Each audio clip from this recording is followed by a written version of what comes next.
नमस्कार, जय हिंद।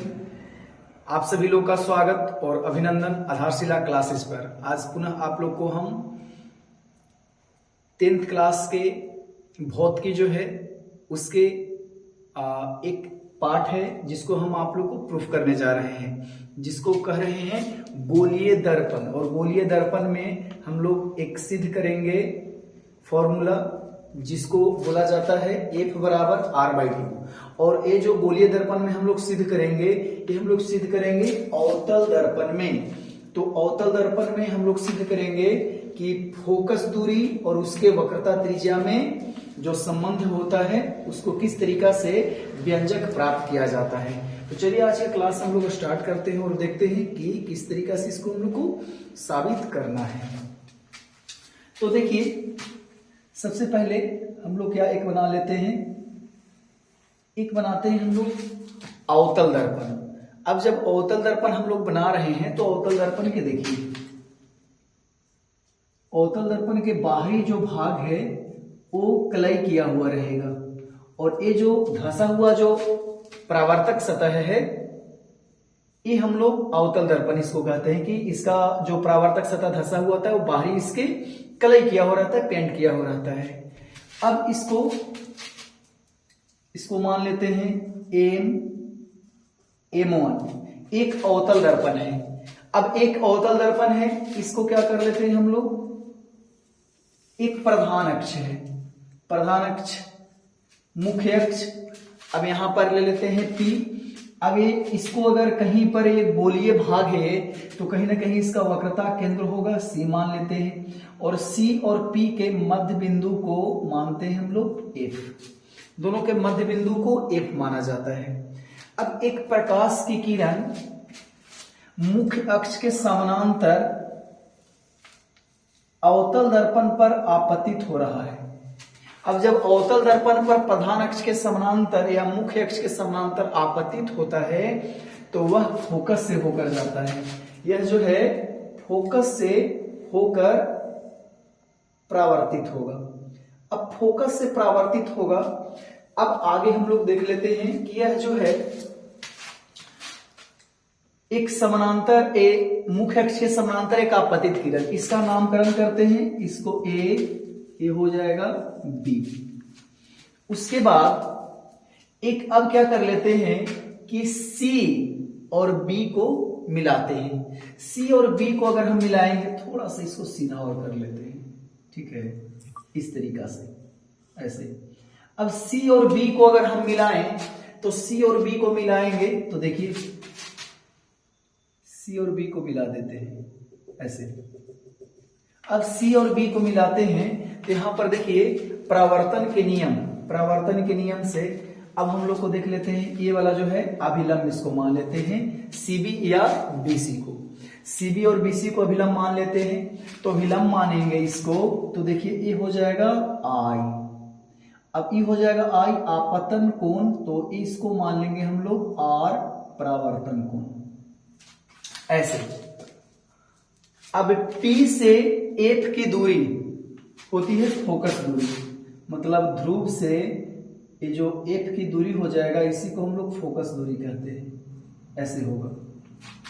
पुनः P से C की दूरी, P से C की दूरी हो जाएगा R, वक्रता त्रिज्या यहां से यहां तक होगा, वक्रता त्रिज्या होगा। अब इसको हम लोग और क्या देख लेते हैं कि अब इसको क्या करते हैं, साबित करते हैं। तो साबित करने के लिए हम लोग को क्या करना पड़ेगा, सबसे पहले देखिए साबित करने का तरीका है, सबसे पहले क्या करना पड़ेगा हम लोग को कि क्या दिया गया है। तो दिया है हम लोग को, देखिए M1 एक अवतल दर्पण है, अवतल दर्पण है।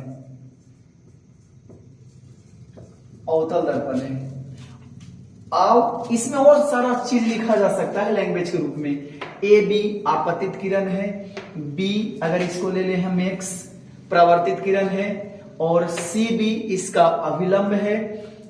अब इसके बाद और क्या लिखा जाएगा यहां पर, देखिए PF जो है इसको ऐसे लिख लेते हैं, फोकस दूरी, फोकस दूरी हो जाएगा हम लोग को PF बराबर इसको लिख लेंगे F। उसके बाद यहां पर देखिए वक्रता त्रिज्या,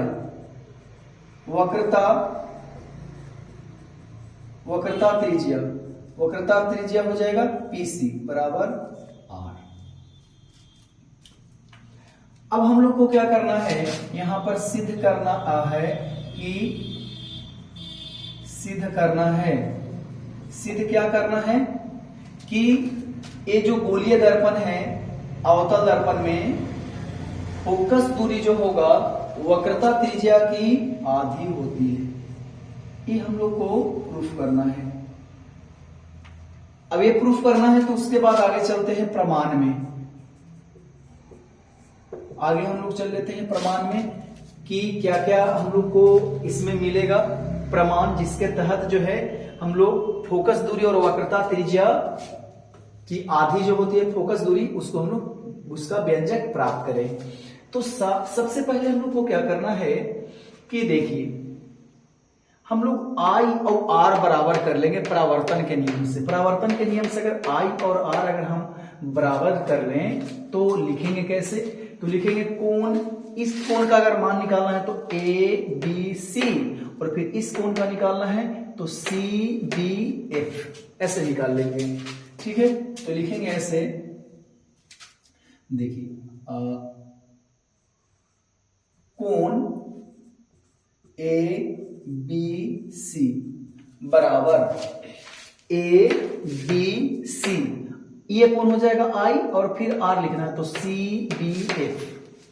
कोण हम लोग लिखेंगे कोण CBF, और ये जो हमको बराबर इक्वल किए दोनों कोण किए हम लोग परावर्तन के नियम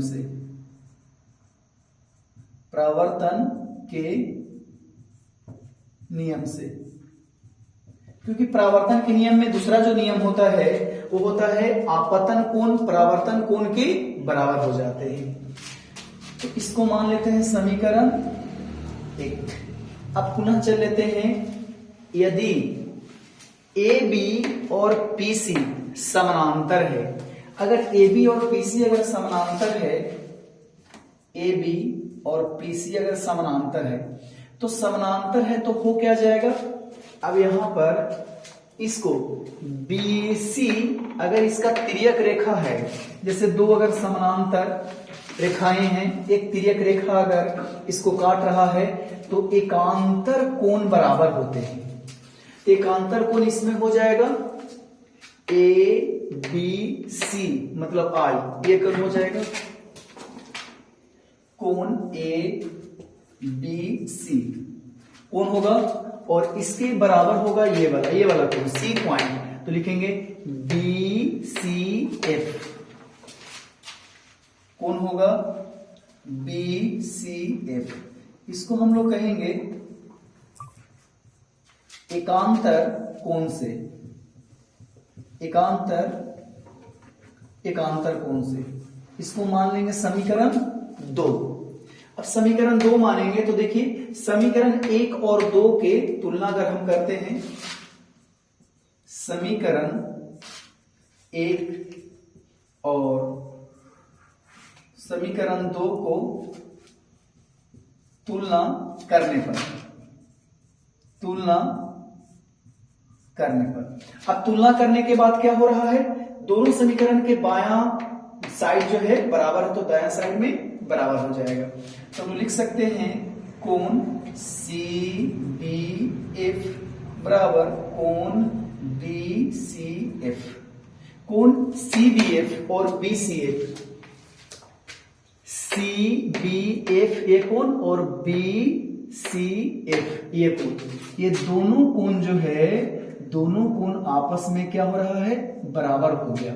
अब ये हम लोग लाइन, अब इसको अगर मान लेते हैं कि ये त्रिभुज है BCF, अगर ये त्रिभुज है और दो कोण अगर बराबर है तो दो भुजा भी बराबर हो जाएगा।